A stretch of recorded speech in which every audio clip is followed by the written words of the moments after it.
Welcome to your Astro forecast for the week of December 11th. I'm Sarah Nicole. This is Twisted Goddess Tarot, and my mission is to help you navigate the cosmic energies with greater awareness. So this week on Tuesday, December 12th, we have the last new moon of 2023. So this is definitely going to be one that you want to tune into and celebrate and really set some intentions to wrap up the last part of the year. So Tuesday, December 12th, we have a new moon at 20 degrees Sagittarius. So the new moon marks the beginning of the lunar cycle. It occurs when the sun and the moon form a conjunction, meeting at the exact same degree of the zodiac. Its themes are that of new beginnings, openness, hope. It's a beautiful time to sit quietly and allow an intention to rise up.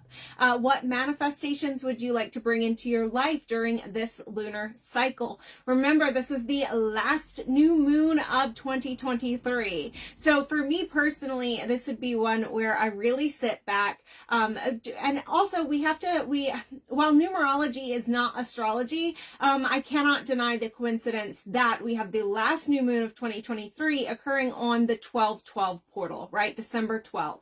And while 12 isn't necessarily a numerology, right? It would come down to the number 3. We do have that repetitive cycle of 12/12. And 12 is an auspicious number. You know, you think about there's 12 zodiacs, right? There was 12 apostles, if I'm not mistaken. So 12 is a number that we see a repeated theme. And so it is a number that we associate with a completion, a total, a set, right? We have 12 months in the year. And so we do associate that with a completion or a set or a total.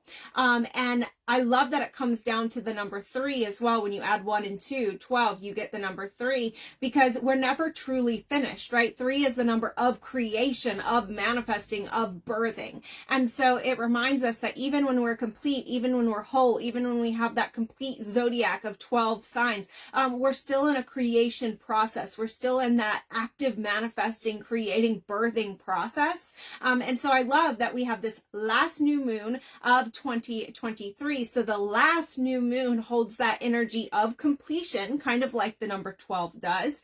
But we're at a new moon, which is where we're setting new intentions. We're bringing in openness. We're bringing in hope. We're bringing in manifestation and creation process, right? Which is the number 3. So I love that this very much aligns with the 12/12 portal and having this last new moon of 2023. For me personally, I would really sit back and think about all that I've created over the past 12 months, right? Honoring that 12/12 and also honoring that 3 numerology of creation. And I would look back at all that has, me personally, I'm going to be treating this new moon a little bit like a full moon, in the sense of I really think some gratitude and some reflection of what has been created or what has come into creation. I think that needs to be present with this new moon, honoring the fact that you've had 12 new moons that you have set intentions for, and how have they grown, and how have they shown up in your life, and how have you created more in your life, right? Because Sagittarius is also ruled by Jupiter, the planet of blessings, the planet of abundance, right? So it is a time to really sit and look at all the abundance and all the blessings that has already entered into your life or that you have created, right? While also setting intentions for what maybe is lacking or you would like to be fulfilled for these last couple weeks of this year of 2023.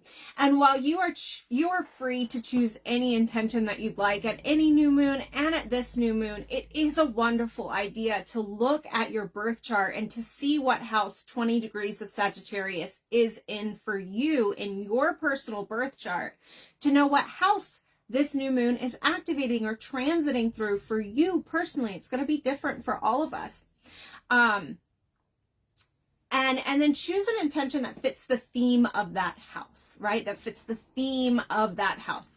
So if you ordered a 2023 new moon manifestation guide from me back in last December, be sure to reference that because this last new moon is going to be the last time you're referencing that guide.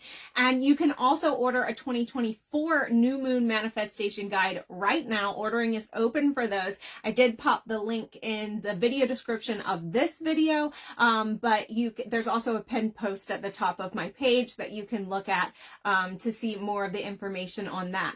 Also, I know we like to make moon water and charge our crystals under the full moon, but did you know that you don't have to wait for the full moon? You can make moon water or charge your crystals or other spiritual tools under any moon phase, and each one is going to hold a different energy. So while the full moon charges and gives us power, right? We don't always need that, okay? So any crystals, water, or other spiritual tools charged under the new moon are going to hold the energy of cleansing and of fresh starts. Okay, so that's beautiful. That's something that maybe we need. Maybe sometimes you need full moon water to give you some power and some oomph. Maybe other times you need new moon water for like to add in your cleansing baths and things like that. I think that would be absolutely perfect. And the card for the new moon in Sagittarius, which kind of goes back to what I was saying about how this is a good new moon to treat a little bit like a full moon in your practices of celebrating and gratitude, because of that Jupiter ruling, because we do have the new moon in Sagittarius card telling us to focus on the positive, right? So with this new moon, we're not only going to be setting an intention of what we maybe want to be fulfilled in the last couple weeks we have left of 2023, but we also want to look back and see how our manifestations, our intentions have grown all throughout the year. Okay. It's really, really easy to get tripped up on looking ahead, right? And as we get closer to the new year, you're going to hear it. You're going to hear people saying like, what are your New Year's resolutions? Okay. But one of the best ways to know what the future is going to hold is to look at the past. Albert Einstein said, if you want to know the future, look at the past, because our current energy is what creates our future. Our futures are not set in stone, right? Our current thoughts, actions, and beliefs create our future. So coming into this energy of gratitude is going to just create more blessings and attract more of those Jupiter things, blessings and abundance in our life. So our current energy creates our future, just like our past energy is what has created the current energy, okay? So it's all connected. It just goes to show that time is not linear. It's all happening at the same time, layered on each other. Allison, honoring our progress, heard. Yes. Elixir is going to be fire. See what I did there? I love it. The other thing that is happening this week, aside from the last new moon of 2023, if that wasn't enough, on the 12/12 portal, on Wednesday, December 13th, we do have Mercury stationing retrograde. I've been bringing this up every week the last couple weeks to remind you guys, like, get your holiday preparations done before Mercury stations retrograde. So Mercury does station retrograde Wednesday, December 13th this week. And so Mercury is going to station retrograde at 8 degrees of Capricorn on December 13th. Now here's the deal. Mercury went into Capricorn. It left Sagittarius. It went into Capricorn. Anytime Mercury is in an earth sign, especially Capricorn, we get really focused in the mind, right? We have some goal mindset. We have some growth mindset. We're on it. We're thinking clear. Our minds are working, right? And this is from somebody who has detriment Mercury in their chart. I have Mercury in Pisces. My mind is la-di-da almost all of the day. And so, Mercury goes into Capricorn and we are like goal focused. We know what needs to be done. We've got our lists, we have this mindset that is very structured and feels like we have a plan in place, right? And now Mercury is stationing retrograde. And what happens when Mercury stations retrograde is Mercury doesn't actually move backwards, right? None of the planets actually move backwards when we say that they're moving back through the zodiac. But what happens is because of the elliptical and the orbits, it appears from our point of view that planet is going backwards through the zodiac, and perception creates reality, right? So for us, it appears that it's moving backwards. And so we're energetically being influenced as if it's moving backwards. retrograde in itself is not a scary thing. I always want to decrease the fear messaging around retrograde, all retrogrades, but we hear about Mercury retrograde the most for two reasons. One, because it stations retrograde 3 to 4 times a year, more than any other planet. And then also because Mercury is a very close personal planet to us. So we're more affected. We can feel the effects of Mercury retrograde much more strongly than we feel the effects of, say, Pluto retrograde. That is so far away from us, right? That is a much more subtle energy. So there's two reasons we hear about Mercury retrograde more than all of the others. It is closer to us, so we feel its effects more strongly in our day-to-day life. And it happens 3 to 4 times a year. But the fact that it happens 3 to 4 times a year also reminds you that it's not something that is bad. It is not something that is just here to mess you up, right? Because I promise the universe is a loving universe, and it does not give you something 3 to 4 times a year just to mess you up, right? So most of the negative things surrounding Mercury retrograde are not from Mercury retrograde itself. It's from us ignoring the call of Mercury retrograde, right? Like that is the negative effects of Mercury retrograde, are because we resist the message to slow down. How many times have you gotten the message from the universe, maybe when Mercury was retrograde, maybe when Mercury wasn't retrograde, to slow down? You've gotten subtle messages to slow down, to rest, to take it easier, and you resist and you keep going and you keep pushing on. And I know so many people that can attest to the fact that something ends up coming in and slowing you down. Whether that be an illness or an injury or something ends up coming in and saying, okay, we tried to be subtle and you wouldn't listen. So we're going to slow you down this way because it's what you need. Mercury retrograde is a little bit like that. So Mercury is slowing down. The planet is slowing down and appearing from our perspective to be going backwards, to be retracing its steps. So it is a time for us to just slow down. And also anytime a planet goes retrograde, what happens is when it's moving direct, when it's moving forward, it's pushing out its energy in a very active yang or masculine way, right?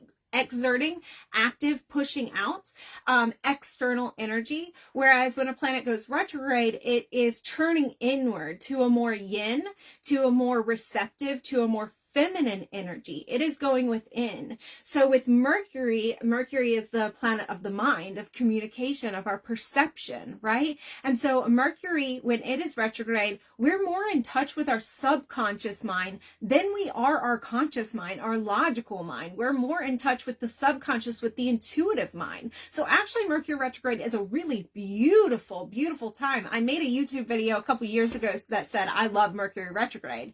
And because that is one of the things that I love. It is a time where we're more in tune with the underworld, with the subconscious, with the intuitive mind, with the emotional mind, than we are with the logical yang mind, right? And so I love Mercury retrograde. Hey, Raven. And I hope that you will begin to love Mercury retrograde as well. And remember that Mercury retrograde, all astrology, is meant to help us direct our lives, not dictate our lives. Okay. So you'll hear things like, don't buy any new technology during Mercury retrograde. And I'm sorry, but if my phone breaks during Mercury retrograde, I'm not going to wait 3 weeks to get a new phone. I'm going to buy another phone. But what I'm going to do is I'm going to read the reviews. I'm going to read over the contract. Maybe I'm going to get an insurance policy on it, right? Knowing that Mercury retrograde sometimes affects communications and things we use for communication, like our phones, our computers, things of that nature. One of the other suggestions for Mercury retrograde is to not sign any contracts during Mercury retrograde. Remember, allow astrology to direct, not dictate, right? If my lease runs up during Mercury retrograde, my landlord is not gonna allow me to not re-sign my lease because, sorry, it's Mercury retrograde, I can't sign any contracts, right? So it's not saying don't sign contracts. Read the fine print. Get someone else who is familiar with contracts and legal contracts or real estate contracts to read it over too. Just cross your T's and dot your I's during Mercury retrograde. One of the suggestions, though, is to just rest, review, retrace your steps, make sure that you are moving in the right direction. It's a redo. It's a chance that we have to go back and pivot and adjust, right? One other suggestion that I have for Mercury retrograde is, if you do have some difficult conversations that need to be had, perhaps postpone those if they can until after Mercury retrograde. If they can't be postponed, just slow down. Slow down, expect for maybe the words to get jumbled, or expect for there to be some miscommunications or some confusion, right? And that is okay. This is a time that you're supposed to be confused, because you're supposed to get curious and say, wait a minute, we're retracing our thoughts, right? Confusion is the first step to changing your perception. When I am confused about something, it's the first step to me saying, wait a minute, I don't quite know if I do understand this the way I thought I did. Let me take a closer look at this, right? So confusion is the first step to changing your perception. So on December 23rd, Mercury retrograde is going to leave Capricorn and move back into Sagittarius. And I really feel like this is the time, because Mercury, while it's retrograde in an earth sign, it still has that like stability to it. So I don't think we're going to experience too much of the confusion or fogginess from December 13th to the 23rd. But once it goes back into Sagittarius, which is a little bit more exploratory, philosophical energy, right? We may go from being this like very structured goal mindset mentality to going back to being like, wait a minute, I don't know anything. So that's my understanding of how that influence is going to affect us. And then on January 1st, Mercury will station direct at 22 degrees Sagittarius. So on January 1st, we're going to start the year off with Mercury retrograde over and finished, although we will remain in its post shadow or in its retrograde until January 20th. So if you are someone who is energy sensitive, or if you're somebody who is ruled by Mercury, so if you're a Virgo or Gemini sun or rising, you may feel that post shadow or retro shade energy almost stronger than Mercury retrograde. Okay, so that's what we have happening in the skies this week. Pivot. I know I always think of that scene in Friends anytime I say the word pivot. So I did pull a couple cards this week just to give us some additional information of the energy that we have at play. And we have the Three of Discs. This is from the Tarot of Transformation, and this card is talking about integrated work. Ooh, I love this, especially for the fact that we are talking about, first of all, I talked about the 12-12 portal and how it comes down to the number 3, and we have 3, which is creation, right? Creation mode in the sign of discs, which is earth realm. And so this card is all about being more responsive to your inner world. And it's about balancing your relationship between the mind, the body, the spirit, the emotions, balancing all of those energies. In this deck, this is what this is about. And I love this because it's talking about the inner world. And remember, I said Mercury retrograde is the time when the messenger, Mercury is the messenger, travels to the underworld, right? Travels to the underworld, going into that deep, dark inner world, going into the subconscious, going into the unconscious, okay? So I love that card has come out. So remember, during Mercury retrograde, think about it when Mercury is direct, you're going forward, you're moving, you're picking up all these influences, you're picking up all these perceptions and ideas and understandings. And then when Mercury slows down and stations retrograde, this is our time to integrate. So it's not our time to do something new, it's our time to integrate. It's our time to pause. It's our time to go within to make sure we really do have an understanding of all of these thoughts that are swirling in our mind and redirect if we need to do so. And then from the Wisdom of Women Goddess deck, I pulled a card, and this is a collaborative deck with 42 real women and their real messages in this deck by my friend Nancy Weiss. It is not available to the public yet, so this is a little sneak peek. And you guys, this is the very first time that I have pulled my own card. This is special. This is the very first time. So I'm in this deck along with some of my other friends. Raven is in it. Allison is in it. And this is the very first time that I have pulled my own card. My stepdaughter pulled my card. The first card she pulled out of the deck was my card, but this is the first time that I've pulled my own card. So here it is, the message from the Wisdom of Women Goddess deck. And we have the Galactic Gem card. Galactic Gem. So you look up at the night sky and see the glimmering of the stars. You come from them. They are a part of you. Can't you see their brightness shine through you? You look down at the earth and see the shimmering of crystalline gems. You are held by them. They are a part of you. Can't you feel their brilliance beam through you? Feelings of uncertainty subside as you remember that Father Sky's stars can guide your way when you feel lost. Feelings of inadequacy subside when you remember that Mother Earth's gems can provide you with any frequency needed. Look in awe at all the universe has provided you with to navigate your soul's journey. Feel yourself being propelled forward with purpose and exhilaration, knowing that you have access to any spiritual aid you may need. Affirmation: I am worthy of accepting all the assistance the universe has to offer. And journal prompt: in what ways can I better utilize or become more adept in the spiritual tools the universe has offered me?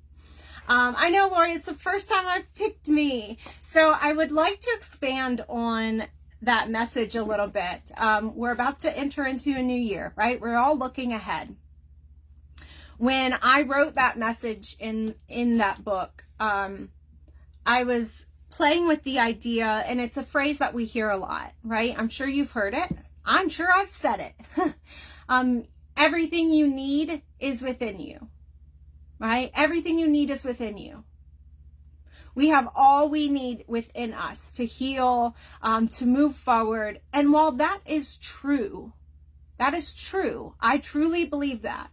I also believe that the universe gave us tools to utilize, to help increase our knowledge, our understanding, to help align our frequencies. And so I love the phrase, everything you need is within you. But I also really love to go to tools like tarot, like astrology, like crystal energy when I need them. Not to say that I need them always, not to say that I don't have the power within me, but there are allies that the universe have placed on this earth for us to utilize when we need the boost, when we need the oomph, right? Do I love black tourmaline for protection? Do I love calling in Saturn's energy for where I need to be more protected or have boundaries straight? Yes. Do I also know that if you were to strip all of the crystals from me, I could also protect myself with nothing else? Yeah, I know that. By just saying I am protected, right? I know that, but I also know that the universe has provided us with tools to help assist us on our journey. So everything you need is within you, but don't be afraid to utilize the tools that the universe have provided you. So that's what that card is all about. So as we're about to step into a new year, I'd love to hear in the comments, what is one spiritual concept or spiritual tool that you have been interested in, but you have not committed to fully learning or understanding? And what is it? Set your goal in the new year in 2024. What is one spiritual concept or spiritual tool that you want to become more adept at? I'd love to hear it in the comments. What do you want to become more adept at, right? I'd like to become more adept at, I'll go first, okay? I'd like to become more adept at direct channeling to galactic beings. That's the one that I would like to become more adept at. Is it astrology? Is it crystals? Is it tarot? Is it oracle? Is it the chakra system? Is it Oh my goodness, we could go on and on, right? All the different spiritual tools. Is it numerology? What is it that you would like to become more adept at in 2024? And set that goal for yourself. So, shameless plug, if you'd like to become more adept at using the moon cycles to manifest your goals and your intentions, check out the link that I posted in the video description for your personalized 2024 new moon manifestation guide to know how to set intentions at every new moon that the universe supports for you, because it's based off of your birth chart. Okay. All right, loves, that is the Astro forecast for this week. I hope you enjoyed it. If you have any questions, let me know. I do have all of my normal services and normal readings, all normal tarot readings and birth chart readings and distance Reiki sessions are turned off until after the end of the year, because I am focusing on the 2024 year ahead tarot readings, which are sold out, and the 2024 personalized new moon manifestation guides, which are not sold out. Okay. So I'm focusing on that until after the new year. So much love.